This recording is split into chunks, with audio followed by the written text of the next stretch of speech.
Hey guys, welcome to Moose's Machinery. Today is going to be a bit of a tool unboxing review kind of thing where I just picked up some new to me Starett calipers. I've been really wanting a 12-inch set for a little while now.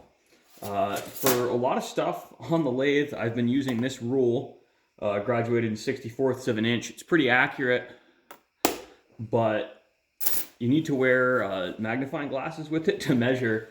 And I've had a couple of jobs come in where it's just really difficult to do without those. So that's that. I'm just going to put out my well-loved 6-inch calipers just as a sense of scale. And also, if you're like me, if you drop these, there's supposed to be a keeper here. A piece of bent wire works fine to keep you from sliding off. But you know, unfortunately things do break and get worn. It's one of the reasons I'm not huge on buying top-notch calipers. They're one of my most dropped tools. But here we are. Look at these. There's a little pitting in them, but I've checked these. I've checked across the jaws, and it looks like they were just put away like that and not oiled, because that almost perfectly covers up all the pitting.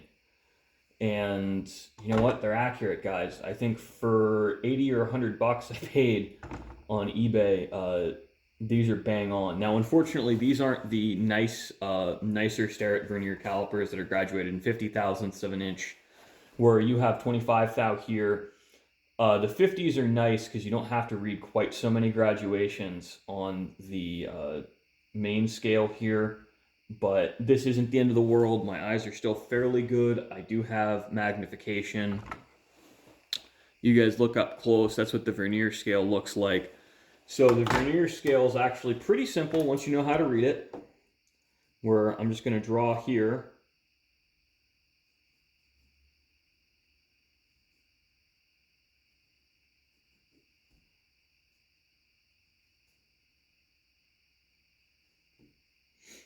So you have your 4 main lines per inch, and then you have a 25 thousandth scale. So the 25 thousandth scale is roughly 5 lines to each one of these. This is not going to be perfectly to scale, just because I'm not the greatest artist.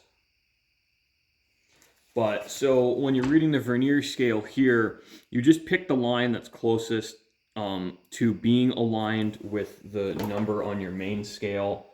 That's not the greatest explanation of it, but it works and it's simple. I'm not a huge Vernier caliper guy, but for long calipers like this, you just don't use 12-inch calipers that often. For me, I would need them once a month or every other month.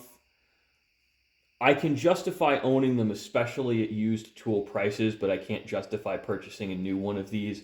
Now, I think if you price these new, this is $300 or $400. Even in Vernier through Mitutoyo or Starett, I think they're very comparable in price now for most of their Vernier calipers. But they're convenient to have. It's just a little nicer to not have to fuss with the rule. Use an indicator to measure. I can just measure directly and work to layout lines, which for lengths on the lathe is typically accurate enough. It's not as accurate as using an indicator and measuring everything with a micrometer, but for the majority of work, it is sufficiently accurate. And that's one of the big things I'm after here, which is just being accurate enough. Chasing that last couple thousandths of an inch can be a huge source of frustration. But these are going to be a huge headache reduction tool. That's really what they are. They're not strictly necessary to do work, but they make it easier.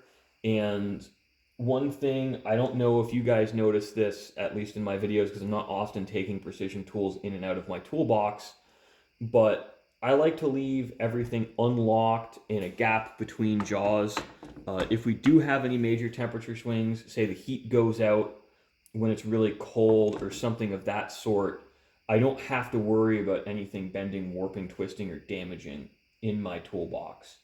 So thanks for watching, guys. I really hope you enjoyed. I'm just so excited to get a new tool all the time. I wanted to make a video and share with you guys.